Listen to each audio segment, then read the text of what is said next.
Beliau akan membagikan dari pengalaman pribadi yang sangat spesifik, yang sangat unik, yang semoga ini dapat membantu saudara dan saya untuk melihat kehidupan ini dengan pandangan yang lebih jelas, dengan hati yang lebih tegar, dengan semangat yang lebih baik lagi.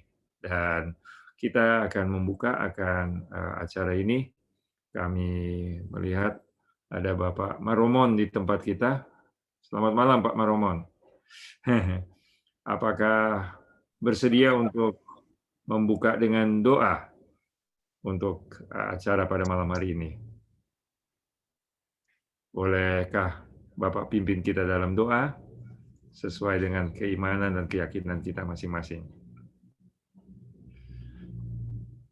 Baik, kita berdoa. Ya Tuhan, Bapa yang bersemayam dalam tahta kerajaan surga, Allah yang Maha Kasih, sangat luar biasa. Tuhan telah memberikan mujizat-mujizat kepada kami masing-masing. Ya Tuhan. Baik secara pribadi maupun secara organisasi.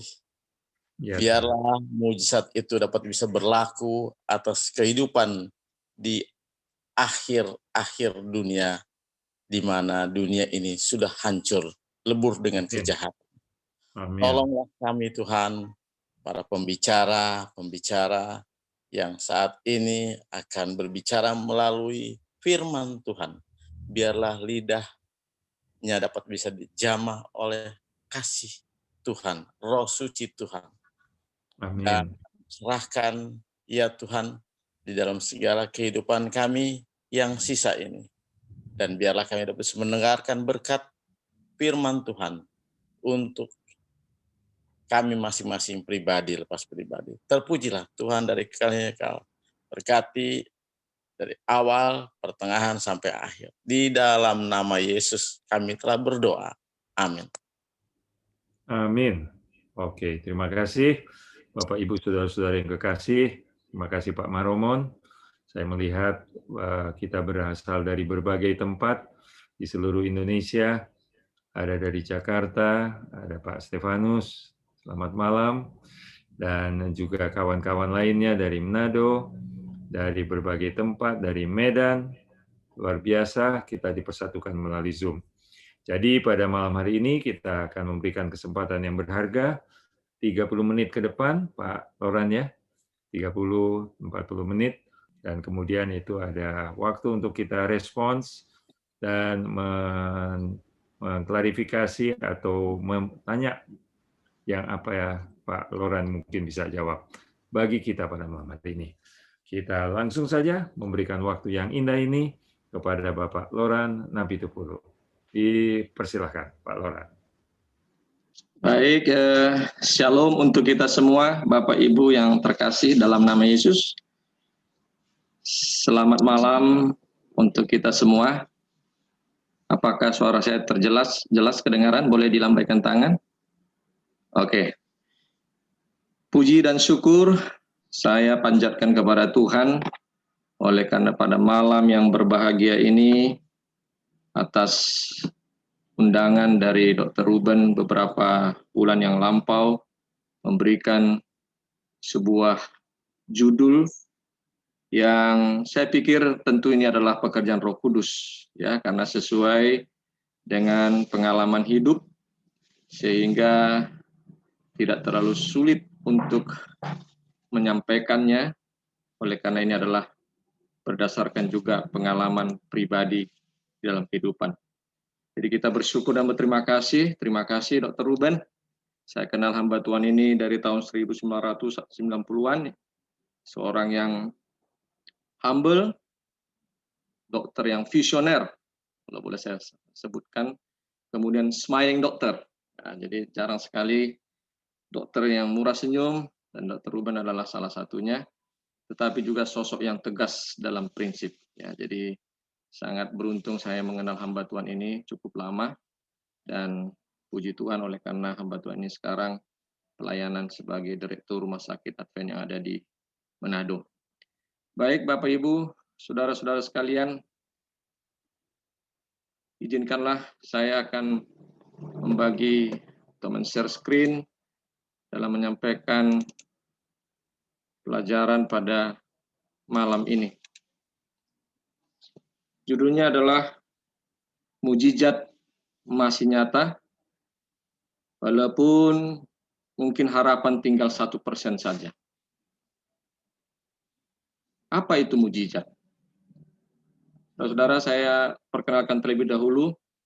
Inilah keluarga saya, istri saya Boru Purbah. Kemudian Tuhan karuniakan kepada kami 2 anak laki-laki. Yang paling besar sebelah kanan foto ini namanya Michael Wira Napitupulu, sekarang sedang berkuliah di Universitas Negeri Medan, jurusan seni musik. Kemudian yang paling bungsu atau pudan dalam bahasa Bataknya, yaitu namanya Abelard Jordan Napitupulu, sekarang duduk di kelas 3 SMP. Puji Tuhan, saudara-saudara, kalau saudara-saudara melihat foto kami ini, wajah-wajah yang ceria, tentu saudara tidak membayangkan bagaimana perjuangan yang berat yang kami hadapi di dalam merintis rumah tangga, dalam menghadapi pergumulan hingga saat ini. Nyaris tidak terlihat kesedihan dan kesusahan lagi, oleh karena kita punya Tuhan yang dahsyat. Puji Tuhan, saya seperti tadi diperkenalkan Dr. Ruben, bertempat tinggal di Medan, beribadah di gereja Masih Advent ke-7 Jemaat Teladan, dan Tuhan masih mempercayai melalui jemaat ini sebagai ketua gereja sudah kurang lebih 10 tahun, dan sekarang saya bekerja di sebuah perusahaan sertifikasi yang bergerak di bidang sertifikasi manajemen, sertifikasi hotel, SNI, dan lain sebagainya. Itulah sedikit perkenalan dari saya. Umur saya masih 45 tahun, dan saya seorang yang senang dalam pelayanan. Ya, oleh karena saya membayangkan bagaimana tangan Tuhan yang begitu baik memimpin kehidupan kami hingga saat ini. Inilah perkenalan dari kami, dari saya. Untuk lebih lanjut nanti kita boleh saling mengenal di Ramatama setelah firman Tuhan yang saya bagikan ini. Baik, saudara-saudara, Bapak Ibu sekalian, ketika saya mencoba membuka Kamus Besar Bahasa Indonesia, saya mencari apa artinya mujizat. Di sana dikatakan mujizat adalah kejadian atau peristiwa ajaib yang sukar dijangkau oleh kemampuan akal manusia. Jadi sebuah peristiwa yang ajaib. Kemudian dari Wikipedia Bahasa Indonesia saya mencoba mencari kata mujizat itu berasal dari kata apa. Ternyata berasal dari kata bahasa Arab, ya, mukjizat, yang artinya adalah perkara di luar kebiasaan yang dilakukan oleh Allah. Jadi mujizat adalah kebiasaan yang dilakukan atau di luar kebiasaan yang umumnya dilakukan oleh Allah, oleh Tuhan. Jadi bukan kita, saudara-saudara. Mujizat itu berasal dari Tuhan. Kemudian saya mencoba melihat risalah-risalah yang lain dari versi Alkitab. Mujizat adalah sesuatu hal yang ajaib, suatu pekerjaan atau perbuatan ajaib yang mengandung kuasa yang tidak dapat dikerjakan menurut hukum alam, dan dalam hal ini sebagai memperlihatkan daya perantara daripada Allah. Mujizat diadakan dengan maksud untuk memperlihatkan kekuasaan Allah, untuk menetapkan keilahian Kristus, dan untuk menemplak ketidakpercayaan dan sifat sombong orang. Di dalam kutipan ini atau link ini dikatakan bahwa ada 70 mujizat dalam Perjanjian Lama dan juga kurang lebih 70 mujizat dalam Perjanjian Baru. Nah, jadi Alkitab berisi banyak mujizat-mujizat Tuhan. Inilah menunjukkan bahwa memang Tuhan campur tangan di dalam kehidupan kita sebagai anak-anaknya. Saudara-saudara, dari 70 mujizat itu, saya melihat dan saya terpukau dengan satu mujizat yang luar biasa yang terdapat di dalam buku Hakim-Hakim pasal 6 sampai pasal yang ke-7. Dan mujizat ini atau kebesaran Tuhan dalam kisah ini terjadi di dalam kehidupan kami semua. Kalau kita punya Alkitab, kita bisa buka di dalam Hakim-Hakim pasal 6 sampai 7. Ini adalah kisah Gideon. Kisah Gideon. Saya tidak perlu menceritakan secara detail karena waktu kurang lebih 30 menit. Tapi saudara-saudara nanti membaca. Kalau saudara membaca, ada sesuatu yang spesial di sana, sesuatu yang unik ketika bangsa Israel akan diserang oleh bangsa Midian dan Amalek. Awalnya Gideon mengumpulkan 32.000 orang, saudara-saudara, untuk berperang melawan pasukan Amalek dan Midian ini. Tetapi Tuhan kurang setuju dengan 32.000 ini. Sehingga dia suruh Gideon untuk menyaring lagi. Akhirnya 22.000 orang pulang oleh karena ada rasa takut. Tinggallah 10.000 orang, Bapak Ibu Saudara-saudara sekalian. Tetapi dari 10.000 orang ini juga Tuhan memberikan ujian lagi, menyaring lagi, sehingga akhirnya tinggal 300 orang, saudara-saudara. Coba bayangkan saudara-saudara, dari 32.000 orang, tersisa 300 orang. Berapa rupanya yang mereka kalahkan? Berapa jumlah pasukan yang mereka akan kalahkan? Saudara akan temukan itu di dalam Alkitab ini. Di dalam Hakim-Hakim 7:12 katakan, adapun orang Midian dan orang Amalek dan semua orang dari sebelah timur bergelimpangan di lembah itu, seperti belalang banyaknya, dan unta mereka tidak terhitung seperti pasir di tepi laut banyaknya. Wah, luar biasa saudara-saudara. Ketika Gideon melihat dari bukit, mereka melihat bahwa pasukan Midian Amalek itu seperti belalang banyaknya dan seperti pasir di tepi laut.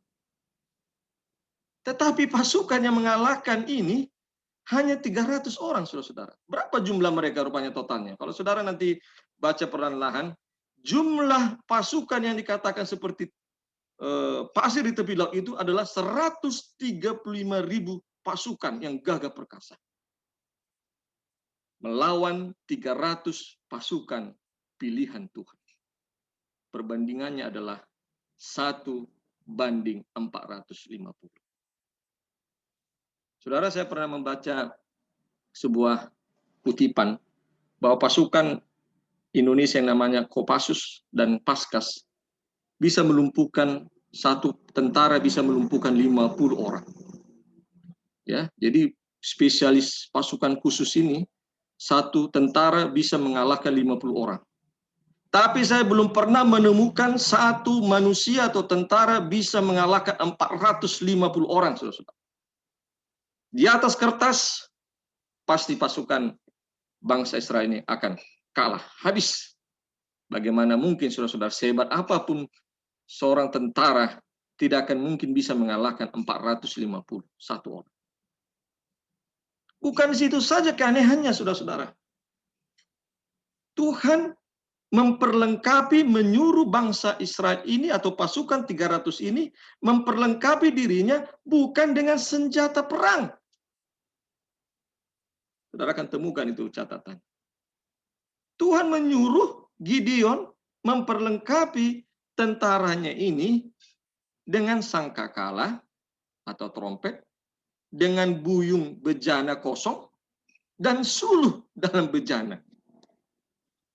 Saudara, saya mencoba memasukkan pikiran saya, kalau seandainya saya pasukan 300 itu, apa yang ada dalam diri saya? Sementara saya harus mengalahkan 450 orang, tapi senjata yang dikasih pun bukan senjata yang canggih. Bukan senjata perang. Tidak ada senjata tajam di sini. Bagaimana ini? Kan begitu ya, kalau kita saudara-saudara pada posisi pasukan 300 ini, bagaimana ini bisa mengalahkan? Ini semua senjata, bukan senjata ini saudara-saudara. Saudara-saudara sekalian, tetapi, ini saya katakan sekali lagi, bila Tuhan yang sudah memerintahkan, dan bila mereka taat kepada Tuhan, apa yang terjadi? Saudara baca nanti kisahnya, bahwa tewaslah ketika mereka naik ke atas bukit. Ini juga sesuatu keheranan, saudara. Ketika mereka sudah siap berperang dan mau turun mengalahkan bangsa Amalek, Midian yang 135.000 orang itu, saudara akan temukan catatannya. Mereka tidak berperang. Mereka tidak berperang. So, siapa yang membunuh? Tentara malaikat Tuhan. Mereka hanya menyaksikan dari bukit bagaimana pasukan Midian Amalek itu saling berperang satu sama lain, saling membunuh satu sama lain, dan tewaslah 120.000 orang di padang itu, saudara-saudara. 15.000 orang lagi yang mereka kejar, saudara-saudara. Dan itu pun mati semua. Saudara-saudara, kisah ini sangat spektakuler bagi saya pribadi. Kenapa saya katakan demikian? Ini saya khotbahkan di tahun 2018 di gereja saya. Tapi sebelum saya khotbahkan ini, saya juga mengalami masa yang berat pada saat itu.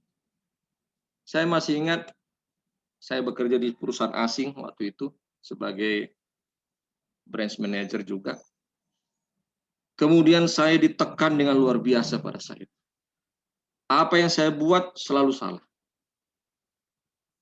Kemudian saya selalu mendapatkan ketegangan yang luar biasa setiap Jumat kalau kami meeting nasional. Target harus tercapai. Saya masih ingat di situ saya mendapatkan sebuah penyakit yang namanya hipertensi. Tensi saya tinggi, Bapak Ibu Saudara. Oleh karena saya merasa begitu hebat tekanan yang terjadi di dalam kehidupan saya. Tetapi anehnya, saudara-saudara, saya masih ingat dari mulai bulan Agustus 2017, saya bekerja di perusahaan ini dari mulai 2016 sampai 2018 pertengahan. Dari pertengahan Agustus, dari bulan Agustus 2017, ada masuk ke rekening saya 300.000 rupiah. Setiap bulan. Saya pikir mungkin orang yang iseng lah. Tapi dari bulan ke bulan saya dapat selalu 300.000 rupiah. Ini masa-masa saya udah mendapat tekanan berat ya. Selalu saya seperti dikucilkan, seperti disuruh keluar dan sebagainya. Sehingga kadang-kadang saya sudah stres, panik, mau coba untuk cari kerja yang lain, tapi tidak bisa, susah. Kemudian, awal tahun 2018, saya coba cek ke bank di mana uang 300.000 itu selalu masuk. Kemudian, administrasi dari bank ini mengatakan, ini kiriman Pak, dari Jakarta. Kemudian bagaimana dikirim? Ini kiriman langsung dari kantor, dari bank. Apakah ini kiriman by online atau ATM? Oh tidak, ini langsung kiriman dari teller. Ya, artinya antri untuk mengirimkan. Saya coba berpikir siapa ya dari Jakarta yang setiap bulan memberikan 300.000 rupiah dengan datang ke bank, kemudian antri, transfer, kirimkan. Kenapa tidak melalui ATM? Kenapa tidak melalui mobile banking? Saudara, saya waktu itu nggak habis berpikir, kenapa bisa terjadi seperti itu? Kemudian tekanan makin besar, saudara-saudara, dalam pekerjaan saya. Sampai-sampai saya masih ingat Jumat pagi sebelum kami meeting, saya menangis berdua sama Tuhan. Saya memang salah satu kelemahan saya adalah kalau saya menghadap Tuhan, saya 90% pasti menangis, saudara-saudara. Tapi kalau di depan manusia, saya jarang menangis. Tapi kalau sudah ketemu dengan Tuhan, kalau saya berdua setiap pagi, jarang saya tidak menangis. Kemudian saya ingat Jumat pagi itu, ketika mau meeting di kantor, saya sudah stres, karena sudah dikatakan ini meeting yang akan final, apakah Pak Loran masih bekerja atau tidak, katanya waktu itu. Saya sudah stres luar biasa, saya antara mau pergi atau tidak, tapi saya yakinkan saya pergilah. Kemudian saya masuk ke kantor, saya siapkan peralatan untuk meeting by online waktu itu. Setiap meeting kita selalu by online ke Jakarta. Kemudian sekitar meeting kita itu sekitar jam 10. Sekitar jam 9.30 datang seseorang ke kantor saya. Ya, kemudian resepsionis panggil saya, dikatakan ada seseorang yang mau ketemu, Pak. Kemudian saya berpikir, wah ini mau meeting ini. Tapi tergerak hati saya untuk menemuinya. Kemudian ketika saya menemuinya, saya melihat dia sosok yang pendek, laki-laki, hitam manis, tampilannya tidak terlalu meyakinkan. Kemudian saya katakan, apa yang bisa saya bantu, Pak? Saya bilang, karena dia masih muda, tapi saya panggil Pak. Kemudian dia katakan, bolehkah saya ketemu sama Bapak, berbicara sebentar saja? Kemudian, mengenai apa ya? Ya, ini ada hal yang penting, Pak. Kemudian, saya waktu itu mau menolak, tapi seperti ada tergerak hati, cobalah layani dulu. Kemudian saya masukkan dia ke ruang meeting, ruang pertemuan. Kemudian kami duduk, saya katakan, apa yang bisa saya bantu? Ini saya mau cepat karena ada mau meeting jam 10, saya katakan. Kemudian dia bilang begini, saya ke sini mau menyampaikan kepada Bapak bahwa memang pekerjaan yang Bapak hadapi ini penuh tantangan. Ya. Bapak akan menghadapi banyak tantangan di sini. Tapi saya yakin Bapak bisa menghadapinya. Dia seperti memberikan kekuatan pada saat itu, saudara. Kemudian di akhir dia pembicaraan, dia katakan, saya kasih sama Bapak 4 nama klien, coba Bapak hubungi ini. Dia tunjukkan handphonenya, dia tunjukkan nama-namanya dan nomornya. Kemudian saya catat. Setelah saya catat, kemudian saya berpikir, oh, jangan-jangan ini marketing freelance, dia mau minta kerjasama. Kemudian saya katakan, bagaimana bentuk kerjasama kita kalau ini deal? Berapa persen kira-kira, atau bagaimana bentuk kerjasama? Saya berpikir demikian. Karena ada beberapa orang juga seperti itu, menawarkan diri, menawarkan klien, kemudian meminta sesuatu. Tetapi dia hanya bilang begini, saya ke sini, Pak, hanya untuk memberikan kekuatan sama Bapak, sekaligus nama-nama ini Bapak hubungi saja. Setelah itu, saya nggak minta apa-apa, Pak. Oke kan Bapak mau meeting, saya permisi ya. Kemudian dia hanya tempo 15 menit, dia pergi, saudara. Dan sampai hari ini, saya tidak pernah lagi berkomunikasi dengan.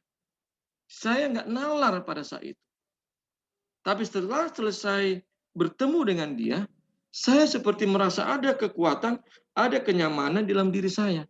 Dan akhirnya, saya runutlah dari mulai ada transfer 300.000 sampai Tuhan datang. Sampai Tuhan datang, saya pikir itu adalah malaikat Tuhan datang kepada saya. Ini semua adalah memberikan kekuatan. Dan 1 bulan kemudian, saya bertemu dengan seseorang kenalan lama saya, kemudian mengajak saya untuk join di perusahaan yang saya sekarang bekerja, dan akhirnya saudara-saudara, saya menerima pekerjaan itu, saya pindah dengan posisi yang lebih bagus, dengan gaji yang lebih bagus, dan akhirnya saya dapat menyelesaikan masalah tekanan batin saya di perusahaan yang lain. Barulah beberapa saat kemudian, ketika saya diunjuk menyampaikan khotbah di gereja, ketika saya mencoba mencari-cari apa yang akan mau saya khotbahkan, saya tiba-tiba diingatkan dengan angka 300.000.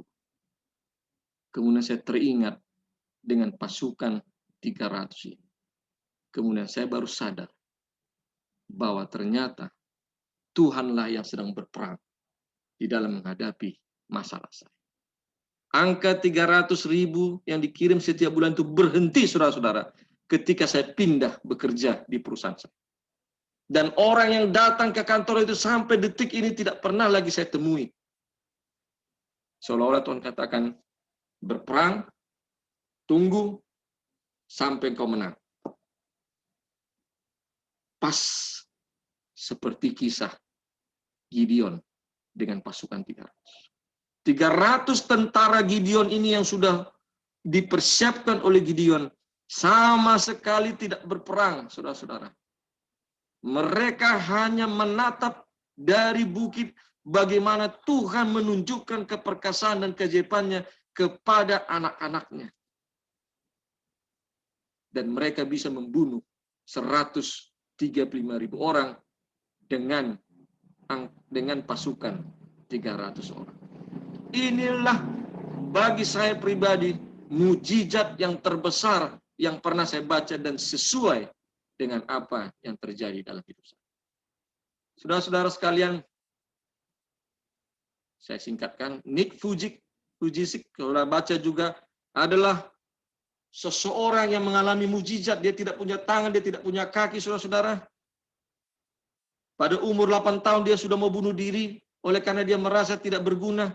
Tapi akhirnya saudara-saudara dia bangkit, termotivasi, dia percaya kepada Tuhan, dia berjalan bersama dengan Tuhan. Dan sekarang saudara, setiap 2 jam dia berbicara, dia digaji 2 miliar rupiah. Saudara-saudara, dia punya istri sekarang, dan dia punya 4 anak.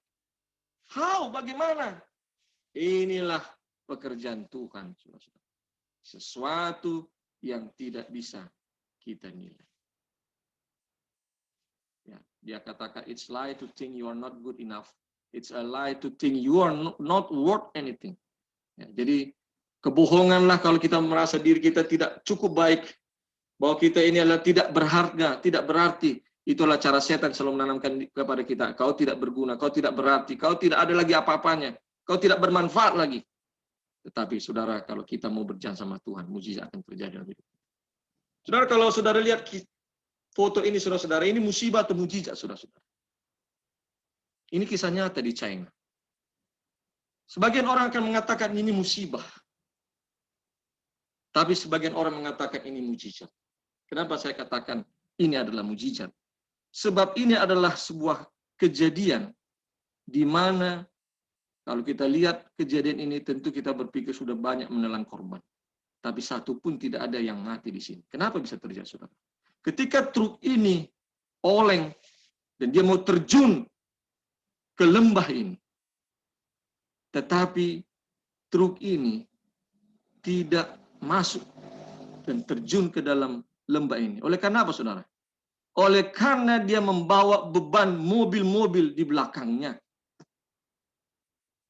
Dari cerita ini, saya mengambil sebuah kesimpulan. Seringkali masalah atau beban yang kita alami saat ini adalah cara Tuhan untuk menunjukkan akan adanya mujizat dalam hidup kita. Kalau kita sabar menanti. Seringkali masalah, beban yang kita hadapi saat ini, saudara-saudara sekalian, adalah berkat yang sedang menanti kita kalau kita sabar menanti. Pertanyaan yang sering terjadi adalah bagaimana dengan orang yang tekun berdoa namun tidak mendapatkan jawaban doanya?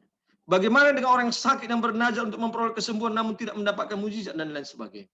Ini tentu ada pertanyaan bagi kita. Mungkin kita juga mengalaminya. Ada saudara kita mungkin yang sakit sudah berdoa nggak sembuh bahkan meninggal. Ada mungkin orang yang setia sama Tuhan tapi menghadapi musibah dan sebagainya. Di mana mujizatmu Tuhan? Di mana semuanya itu? Saudara, kita akan belajar di sana. Sudah perhatikan dalam Roma 8 ayat 28 dikatakan. Ini saudara harus ingat ayat-ayat ini. Supaya kita jangan salah mengerti tentang Tuhan. Kita tahu sekarang bahwa Allah turut bekerja dalam segala sesuatu untuk mendatangkan kebaikan bagi mereka yang mengasihi Dia. Yaitu bagi mereka yang terpanggil sesuai rencana Allah. Perhatikan. Allah bekerja mendatangkan kebaikan. Ya, garis bawahi mendatangkan kebaikan. Kebaikan bagi kita. Saudara-saudara.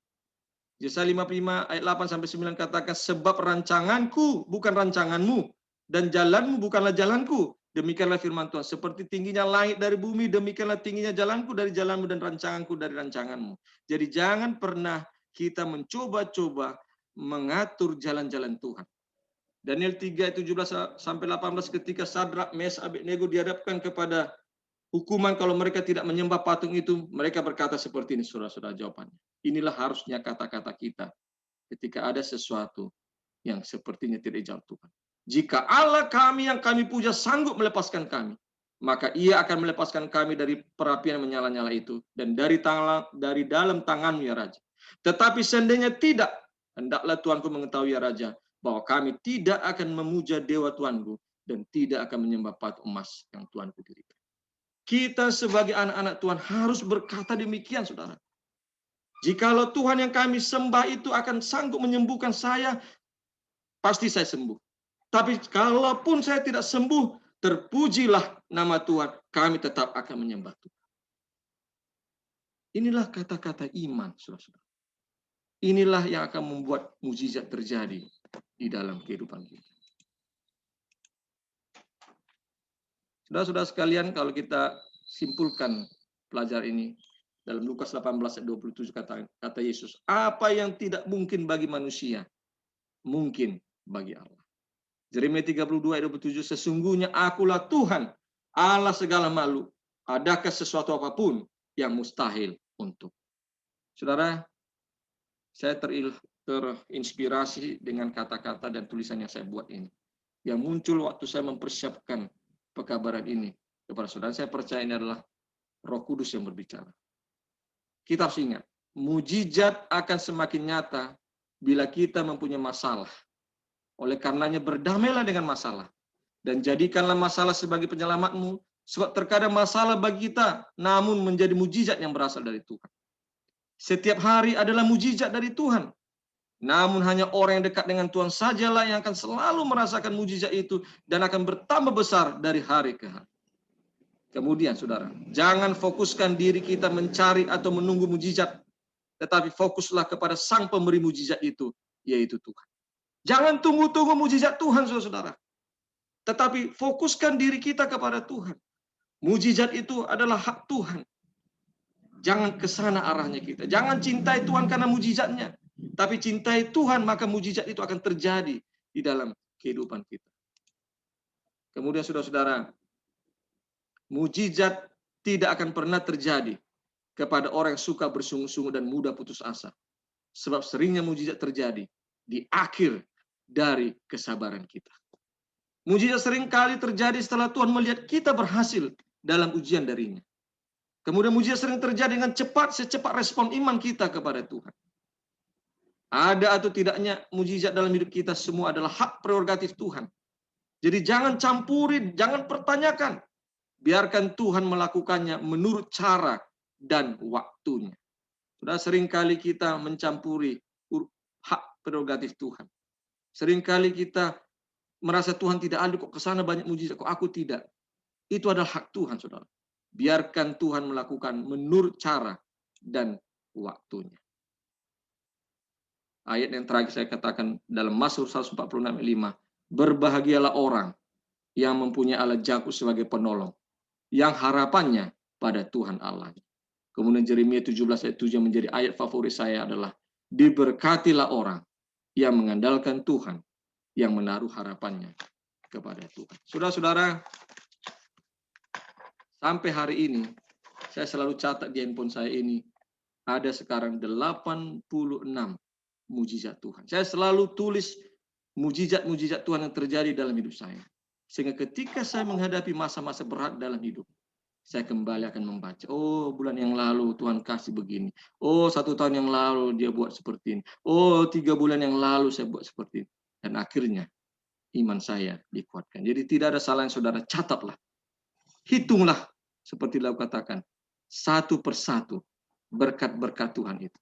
Dan kita akan melihat betapa baiknya dia di dalam kehidupan kita. Semoga kesaksian yang saya sampaikan ini baru satu dari sekian banyak kesaksian ini menjadi berkat bagi kita, bahwa mujizat Tuhan masih ada.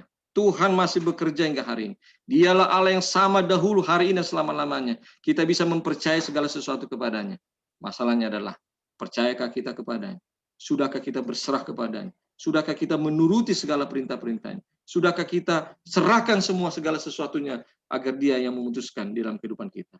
Semoga Tuhan memberkati kita semua. Amin. Terima kasih banyak kami sampaikan kepada Bapak Loran Apitupulu. Sangat luar biasa, memberikan kita inspirasi dan kekuatan bahwa dicatat ya mujizat-mujizat ini. Jadi saudara-saudara, teman-teman yang kekasih, boleh belajar dari Pak Loran untuk mencatat akan berkat-berkat kita, hal-hal yang sukar sulit yang terjadi dalam hidup kita, tapi aneh tapi nyata. Hal-hal yang baik bisa terjadi, kesulitan bisa punah, bisa disingkirkan, dan sebaliknya terjadilah hal yang merupakan solusi-solusi pada saat